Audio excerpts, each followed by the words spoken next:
बिस्मिल्लाहिर्रहमानिर्रहीम अल्लाहुम्मा सल्लि अला मुहम्मदिन कमा तुहिब्बु व तर्ज़ा लहू। व्यूअर्स, वर्ल्ड सेहत टीवी में खुश आमदीद। व्यूअर्स, मैं जो आज आपको नुस्खा बताने वाला हूँ वो हेपेटाइटिस सी के हवाले से है। तो ये नुस्खा ऐसा नुस्खा है कि हेपेटाइटिस सी वालों के लिए उम्मीद की नई किरण है ये नुस्खा। तो व्यूअर्स, मेरा नुस्खा शुरू करने से पहले मेरे चैनल को ज़रूर सब्सक्राइब करें, लाइक करें, बेल के आइकन पर क्लिक करें, मेरी वीडियो को ज़्यादा से ज़्यादा शेयर करें। और ये नुस्खा जो है हेपेटाइटिस सी के इलाज के लिए नाफे है और जिगर के इम्यून सिस्टम को भी बहुत मजबूत करता है। जिगर के मरीज़, हेपेटाइटिस सी के मरीज़ अगर इसको खाएंगे तो इंशाल्लाह वो ज़रूर दवाएँ देंगे।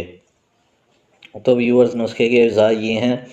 आपने कलवंजी ले लेनी है 1 हिस्सा, लहसुन आपने ले लेना है 2 हिस्से, मलठी भी आपने ले लेनी है 2 हिस्से। कूट पीस कर सफ़ूफ तैयार कर लेना है और जितनी दवा है उससे 3 गुना शहद में मिलाकर मजून बना लेनी है आपने। इसका मकदार ख़ुराक जो है 1 चाय वाला चम्मच सुबह शाम आपने इस्तेमाल करना है। और शुगर वाले भाई जो हैं उनके लिए ख़ास ताकीद है कि ज़ियाबेतस के मरीज़ जो हैं, शुगर के मरीज़ जो हैं, मजून ना बनाएं बल्कि सफ़ूफ ही रहने दें। और 3 ग्राम सुबह शाम अरके गुलाब या अरके कासनी या अरके मक्को मिलाकर 1 कप या ताज़ा पानी के हमरा खाएं तो उन्हें इंशाल्लाह फ़ायदा होगा।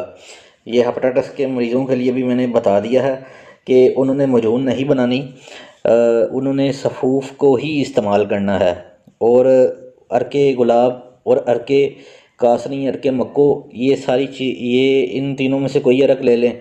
अगर अरक नहीं आप इस्तेमाल कर सकते हैं तो इसे पानी के साथ भी इस्तेमाल कर सकते हैं। तो ये थी व्यूअर्स हमारी आज की वीडियो। मिलते हैं आपसे नेक्स्ट वीडियो के अंदर। तब तक के लिए मुझे इजाज़त दीजिए। अस्सलाम वालेकुम।